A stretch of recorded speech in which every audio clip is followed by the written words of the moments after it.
And welcome to the Give Me Liberty podcast at the Standing for Freedom Center at Liberty University, where we're defending life, liberty, and truth to ensure the foundations of freedom exist for the next generation.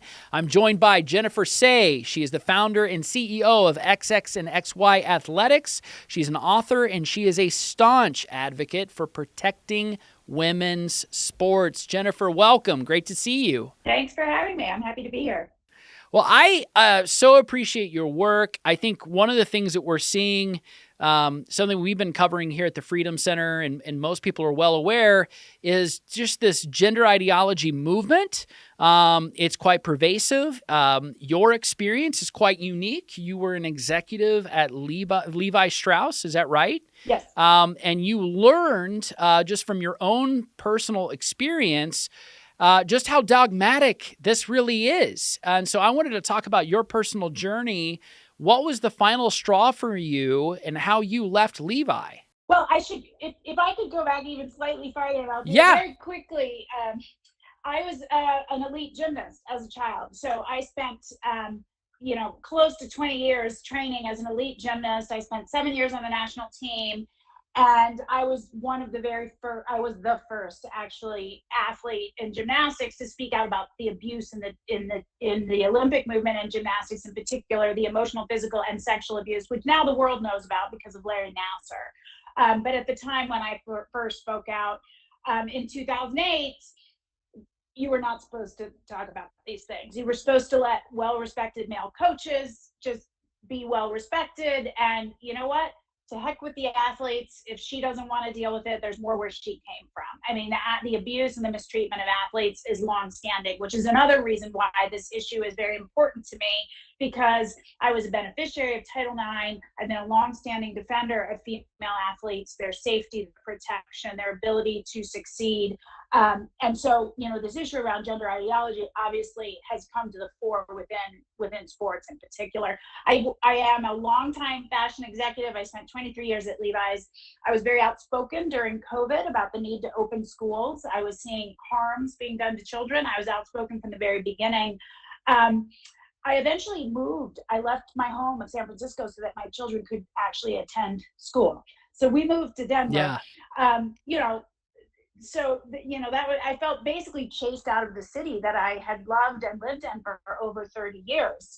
Nobody in San Francisco was talking about the illiberalism of lockdowns and school closures and all the terrible, terrible, harmful restrictions to children. So, I got to feeling like a leper in my own community, and I chose to leave. And my kids could go to school in Denver, Colorado.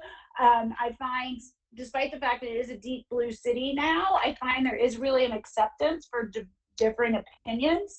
And I should mention, and this is probably different for me, and we can talk about this, I was a lifelong liberal Democrat. I'm not anymore, because I found COVID to be such a trespass of the left's own stated values that I could no longer be a part of that cohort. Wow. And eventually I did resign from Levi's in the spring of 2022, and I went on to write a book. And as I started to interview again within corporate America, I realized I was not going to be able to get a job. I had violated the tenet of corporate, America, which is you read from the script, you say what we tell you to say, and if you're not going to do that, you can't work here. You're too unpredictable. And, I was asked in interviews if I would apologize for my actions. This is in 2023, when we all knew at this point, even the New York Times knew that the school closures were harmful. And I was being told I needed to apologize if I was even going to be considered for a job. So it was at that point that I knew I needed to start my own brand. No, it's great. I love it. And so, by the way, I was unaware of your previous advocacy, prior to being at Levi. But that is fascinating. And you're so right. I mean, you point back to, there was a time, and it was Michigan State University, Larry Nassar. The reason these laws are in place were to protect women against this kind of predation, against being victimized and being treated like objects. And yet, and here's the sort of the twist of irony, if you will, sick irony, is that now it's being manipulated. Title IX is literally trying to be rewritten to basically include men and men to crowd women out. I mean, we're seeing this even in the Olympics. Like there's competitions where men are allowed to compete under the auspices of whatever it might be, DSD or transgenderism or what have you, and women, have to stand by. And women are being complicit in their own erasure. This is what's so frustrating to me. And I think as women, we are generally, I think, taught and conditioned to be kind and inclusive and empathetic and all of these things, which are actually really good qualities. I'm not denying that these are good qualities. I don't want to be an unkind person, but I have compassion for women, and I am extending my empathy to women who have trained their entire lives to make it to the world stage, a competition like the Olympics, and to have opportunities and medals stolen by biological males, whether it is because of a DSD, a difference in sexual development, which is not the same as trans. And those people deserve our empathy as well. That is a very difficult, I imagine, thing to have to live with and deal with. But that doesn't mean that women should lose their rights because we feel bad for a group of people. And women are losing opportunities because of trans. And, I would argue that the trans ideology, that the gender ideology movement brought us the situation that we saw in women's boxing at the Olympics, even though those two male boxers had DSDs and they were not, trans fighters. And the reason is because this ideology has corrupted our language. It has brought us phrases like trans women are women. If I say I'm a woman, I am. If I feel like a woman, I am. No, you're not. XX is women. Female sports are for XX only. Male sports can be for everyone. That can be an open category. Yeah. No one has any issue with that. But as it stands, frankly, the women's category is the one that is open, because these are all the folks that compete in the women's category. Women, males with DSDs, males who think they're women who think they're men still compete in the women's category, so trans men. Did I get everybody? Women who think they're non-binary. I mean, there's two people that just compete in these Olympics.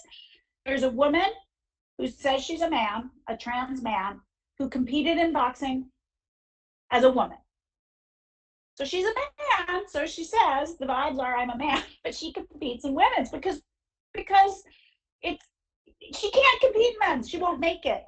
And yet, these trans women, aka males, are competing in the women's category because their identity demands it. So basically, everybody can compete in the women's category, and it's actually women that are losing out. Right. No, that's exactly right. I want to go back to something you said, just kind of from your bio and your experience and leaving California.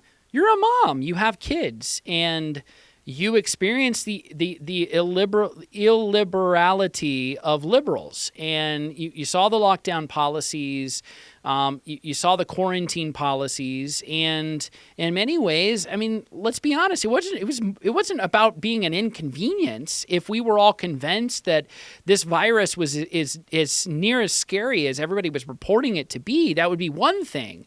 But what was happening to our children, and what was happening to their mental health, and what was happening in terms of forcing these mandates, vaccine mandates, quarantines,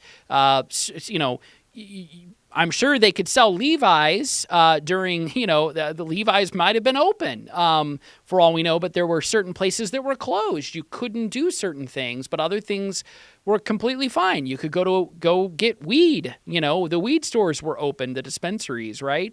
Casinos were open.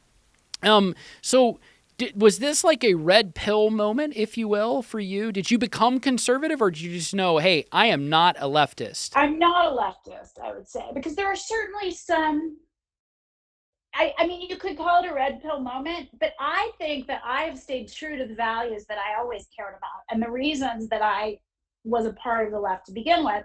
I care about the vulnerable. I care about children. I care about the public school system offering, an opportunity for all children. I care about the small business owner. I care about free speech. I thought these were values and principles that the left cared about. They claimed to. Now, maybe they never did, or maybe they changed. I don't know. Arguably, they did care about free speech at one point. I mean, The ACLU fought for Nazis to march in Skokie. They defended the right of speech, even when it was speech they disagreed with, which is what we have to do to have a culture of free speech. So I don't know what I am now. Many people use the phrase politically homeless. I'm certainly a disaffected lefty. And I've been welcomed in more conservative circles, and I disagree with some aspects of that. So I'm an independent, and I'm just going to think what I think, and every side can hate me or not, but I'm just going to remain independent and make up my own mind on every issue and vote. I'll prioritize the 2 or 3 issues that matter most to me, and I'll vote. No one is ever going to represent your views to a T that you vote for. Oh, believe you me, I know. I agree with you. So you do That's the best right. you can, and you vote according to the things that you most care about. And for me, lockdowns, they're so illiberal and so egregious. I don't think they should ever happen. I don't care how dangerous it is, because they're going to invent how dangerous it is to enable lockdown. So we can, if it's that dangerous, people will stay home. They'll do it on their own. We don't need to legislate not even legislate, but through executive order, demand that some people stay home, some can come out, some businesses, because you're right, Walmart was open, Target was open. It was the small little mom and pops that suffered. 50% of small businesses in San Francisco went out of business during COVID.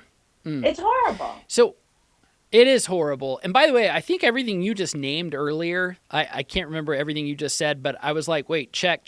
I mean, I agree with you. I care about the vulnerable. I do care about my local schools, public and private, all of those. I care about education.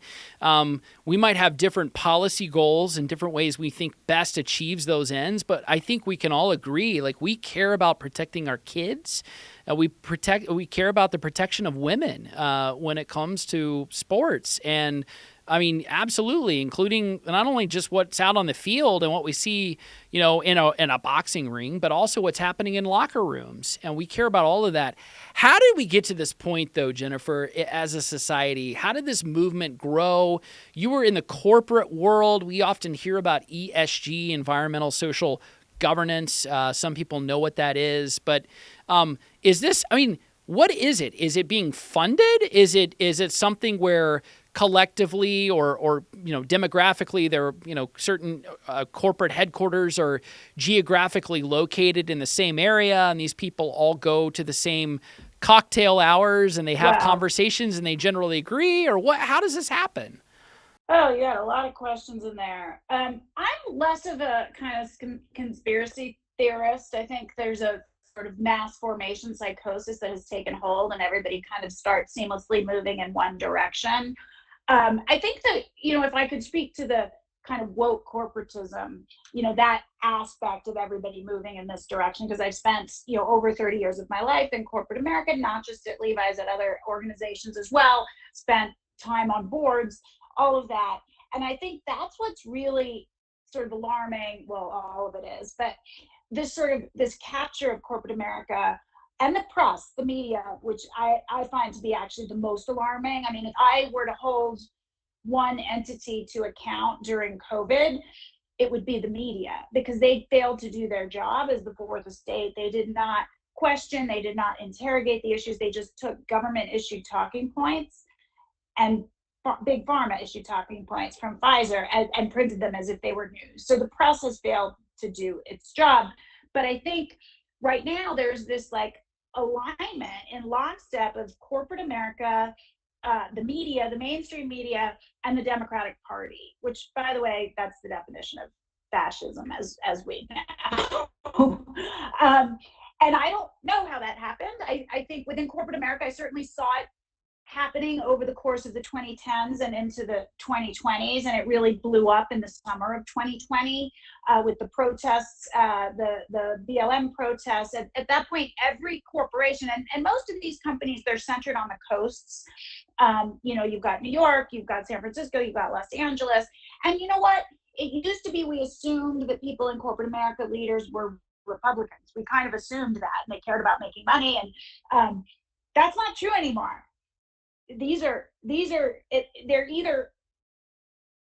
actual leftists, or they're pretending to be because they think it's a good marketing strategy. I don't know that it matters, but these big Yeah. companies have taken these very woke stances. But here's the thing: at the end of the day, what they really do care about is making money, and I actually think that's why all of this will retreat at the end of the day, because we've seen the impact at this point, with the Bud Lights and the Targets of the world, and they're slowly kind of walking it back quietly. They're not going to admit it, because to admit it would be to admit that they never really meant it when they took these stands, that it was just a virtue signaling marketing strategy. They thought they could attract more consumers this way, more fans, and make more money. So I think you're going to see it start to get walked back. We're seeing DEI receding a little bit as companies go through layoffs. The first to go are those who are not revenue generators, and believe me, these folks, these ballooning HR departments and DEI groups within HR, these are not revenue generating groups within corporate America. So I think at the end of the day, the mission for any company is to make money profitably and hopefully ethically, right? We hope. And they'll get back to that eventually. That's the fiduciary responsibility. That's the commitment. The boards will demand it at a certain point. But there were all kinds of external influences, to your point.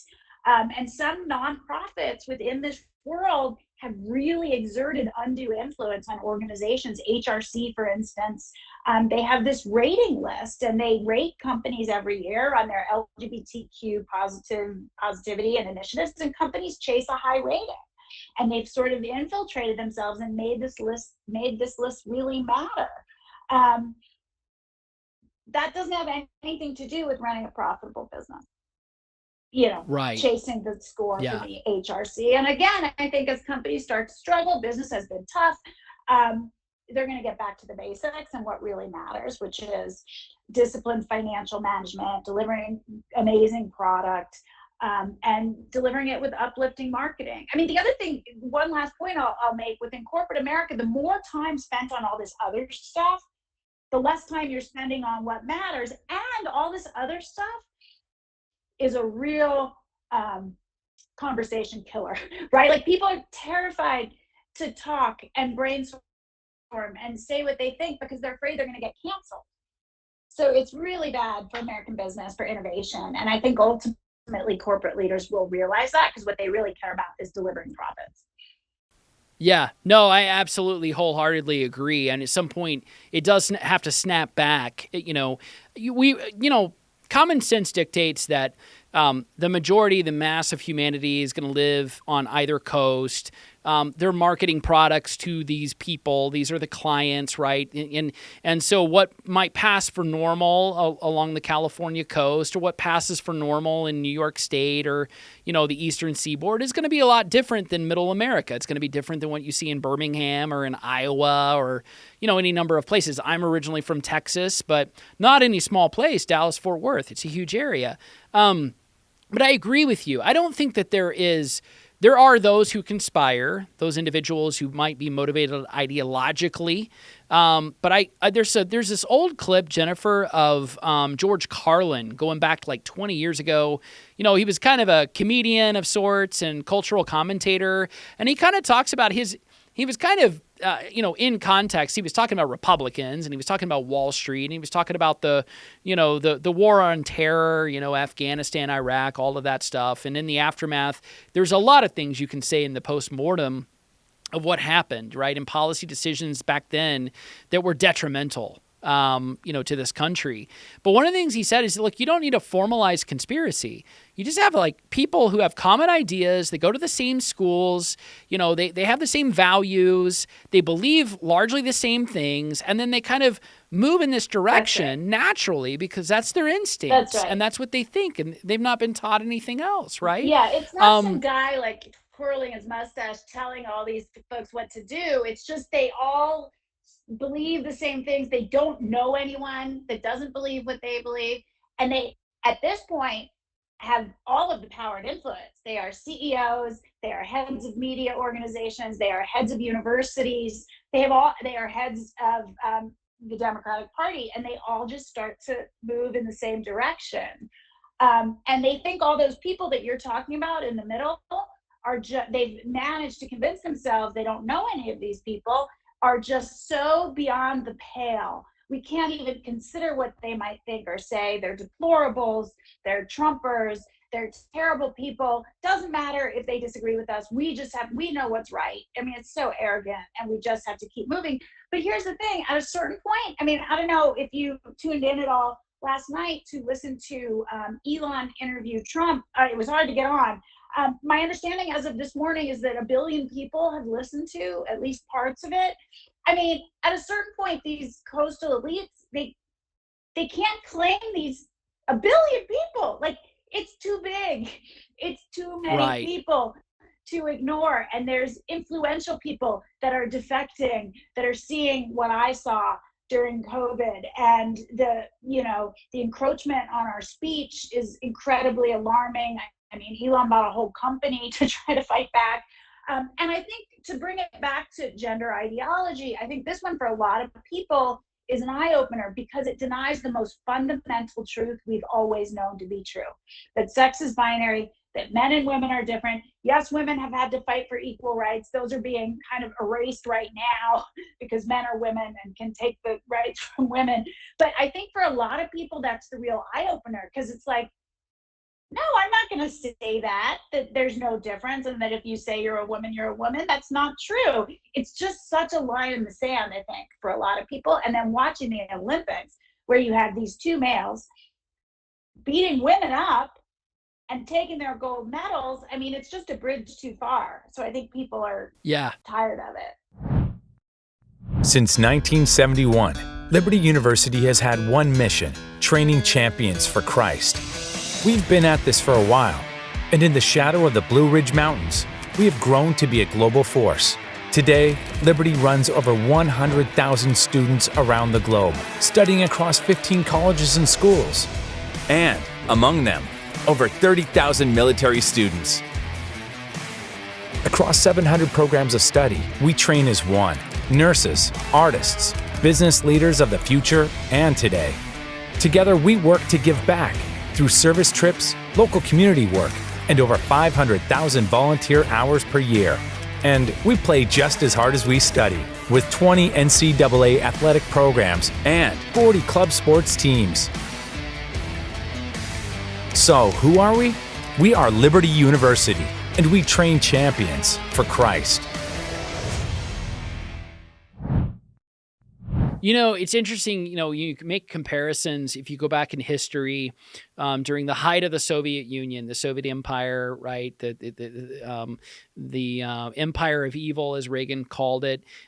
You might have had a few like true communists, and the rest of the people were basically under gun. I mean, they had to do whatever the elites were telling them to do. And so most people that were living under communist oppression absolutely hated it, despised it. Reagan used to tell jokes all the time that communists would tell one another about the Soviet Union. And they were deeply cynical. They didn't believe that any of this stuff would actually pan out. They never believed utopia would actually happen, because things had gotten incrementally worse and worse under Soviet regimes. And so every time you had a new leader, it was like, wow, it kind of, I don't know, guys, I'm not a rocket scientist or whatever, but I'm noticing that we just get worse and worse. We're poorer, we're worse off. They're killing our people. 100 million people died under communist rule. And so in a way, in a sense, there's a lot of things that are happening in the West that you look at and you say, this is unreal. I mean, I do have a theological explanation for the problem of evil. I recognize it, but I also recognize too that there's a lot of people that are pretty fair-minded and would immediately shed ourselves of this, and say we're completely going the other direction. I just think it probably takes a little time to unwind some of that, and my hope and my prayer is that as a nation, and I even think Western countries, because I see the decline of the West, that people repudiate this ideology, and go a different direction. I don't care if you're conservative, you're independent, you're an old liberal or a new Republican. It doesn't matter. Right. I think that we can all agree it is something that is destroying our young boys and young girls. Yeah, and I mean, it goes beyond gender ideology. That's one sort of tool, and this kind of bastardization of language I find so destabilizing. And there's these phrases, and it happened during COVID, 2 weeks to crush the curve, and then it was stay home to stay safe, and then it was everyone's at equal risk, and all of these like dumb pat phrases that weren't even grounded in reality, that all of a sudden everybody's spewing as if they always said them. Shelter in place. I mean, I remember for the first month I was like, what the heck is that? Why is everybody saying this like it's a thing that we just do normally? Shelter in place. And the same is true with gender ideology. It's true with critical race theory. There's these phrases that become part of the lexicon, and everyone on the left starts spewing them and talking to anybody who questions them as if they're a moron. And I always question. I'm like, that doesn't make any sense. And so, look, I'm not a religious person, but I have often said, my husband and I have often said that I think that the religious who have, respect for the human soul and our kind of humanity, and the secular humanists, which I guess is what I am, we need to work together on this and come together. We come to the answer differently, but we get to the same place. That there needs to be respect for our humanity, our individuality, all of these things. We need to be treated like individuals, not this, mass blob that communism would treat us as. So yeah, I find the whole thing really alarming, and it was, living through COVID in San Francisco, it must have, I don't want to exaggerate it too much, but I mean, your neighbors were given a hotline to call if they thought you had people in your home. I mean, it was like living under the Stasi, the way you described the Soviet Union or East Germany. People were turning on their neighbors. They were told that they were the good people if they did turn on their neighbors.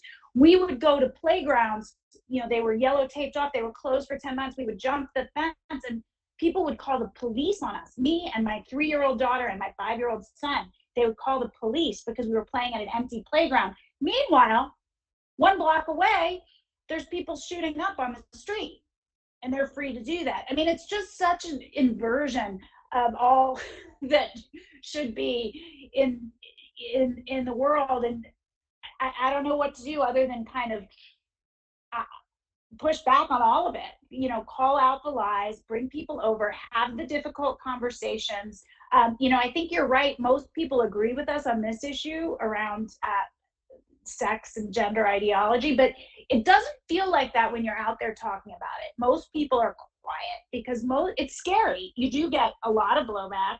And I mean, beyond like mean tweets, like I get voicemails that are threatening. So it's scary. People lose their jobs, but you have to do it. We're literally fighting for a free country and for truth. And so do it in all the ways that you know how to. Support people that are doing it, that are out there being loud. Do it in your community. You don't have to blow your whole life up. I understand not everybody can do that, but I think you need to find your way to ground yourself in truth and to influence your neighbors and to demonstrate bravery that's going to help put us back on track. Yeah, very well said, Jennifer. I really appreciate you coming on just to share your story. These comments are so helpful. I'm reminded of the fact that courage often begets courage. Winston Churchill said, in leadership, it is the quintessential quality that guarantees all the others. People can have principles, they can have values, they can have their beliefs and all of that. But at the end of the day, if they don't have the courage to make a change, and sometimes the courage, honestly, is, hey, I'm here to protect my kids. You know what? I can lose my job. I don't care. I'm moving. And it takes courage to do that. It takes courage to move. It takes courage to make a change. It takes courage to step out of your comfort zone. There are a lot of folks that are, I don't mean this to disparage most people, but most people are sheeple, and God love them. God bless them. They do need leadership, and it takes courage to be a leader. So I really appreciate you stepping out. Your organization, XXXY Athletics, it's very important. Where can we find you, by the way? You can find us online. That's where we're sold right now. It's xx-xyathletics.com. But a simple way to remember is to use the vanity URL, which is thetruthfits.com. We make really great products. I did not get into this as a gimmick. I did not get into this, to kind of just put a finger in the eye of the left. I want to make amazing product and build a real brand that can compete with Nike and Lululemon. And so the product is really outstanding. We have t-shirts, performance product, leggings, all your favorite stuff. People love it. The returns are like this much. Nobody's returning product, which is awesome. That to me is the biggest testament to how good the product is. So please check it out. Don't support brands that don't align with your values. Buy brands that support your values. And I think the best thing is you wear this t-shirt, which I'm wearing now, or, many of the other ones like it, it will provoke a conversation. And, one of the other things that you can do, you had a great list there, but just have hard conversations, model that behavior, that we can be respectful of each other, that, just because somebody disagrees with us, they're not evil necessarily. And you know what, if you exhibit courage and common sense, you might be able to bring them around. Yeah, very well said. Jennifer Sey, thank you for saying it. No one can say it better. Thank you for joining the Give Me Liberty podcast. Thanks for having me. Hey, did you find this helpful? I hope you did. Please like and subscribe, share with a friend, and also go to standingforfreedom.com where you can find more content, articles, podcasts, and our Theology of Politics series, all at standingforfreedom.com.